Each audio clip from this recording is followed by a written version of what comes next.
one more video here on the using blues scales in jazz chord progressions. And we'll take the song Beautiful Love.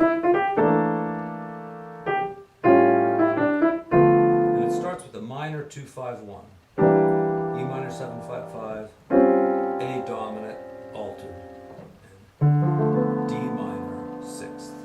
Okay? Now we already determined that if we were like say G minor to C 7th, that's a good blues scale, G minor blues scale. So as we move to the C 7th chord, these are rootless voicings I covered in previous videos, so if you don't understand, go back.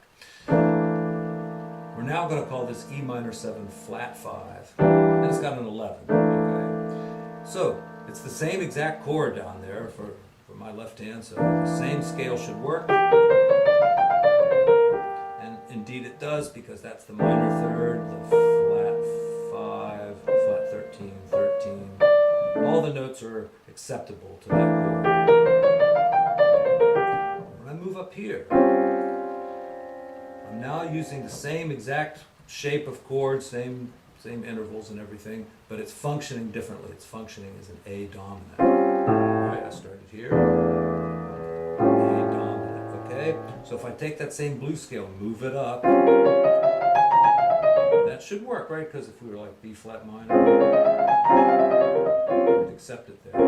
But it's got one note that's very outside this note. Because if A dominant is this, what's that major 7th doing in there? You know, it's not right. However, it's going to work nicely. At least it has. I've experimented with it, and I think I've found a way to use it. So check it out. First we're on E minor 7 flat 5, this blues scale. Then we're on A dominant, this blues scale, with that outside note in it. And then we're going to get back into D, 6-9, whatever scale you want to use there. You could just use D blues scale or something. So right there, using the B flat blues scale, gave me that kind of chromatic tone leading into there. So not only that, it just kind of gives you an outside sound that's not too outside, because it's organized. It's organized because you're using the blues scale, and our ears have heard the blues scale so many times that we understand it.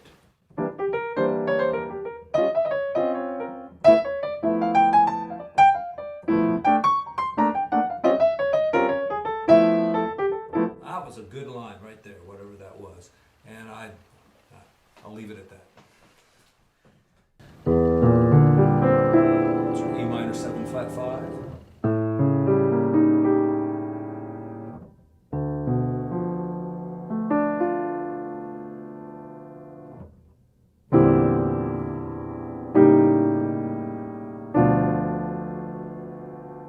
Now that's a hard chord progression to hear, especially that first chord there. And I'll tell you, you're not going to discover chords like that messing around on a digital piano or an out-of-tune piano. You need a real piano in tune to hear stuff like that. So that's my case for having a real piano and keeping it maintained.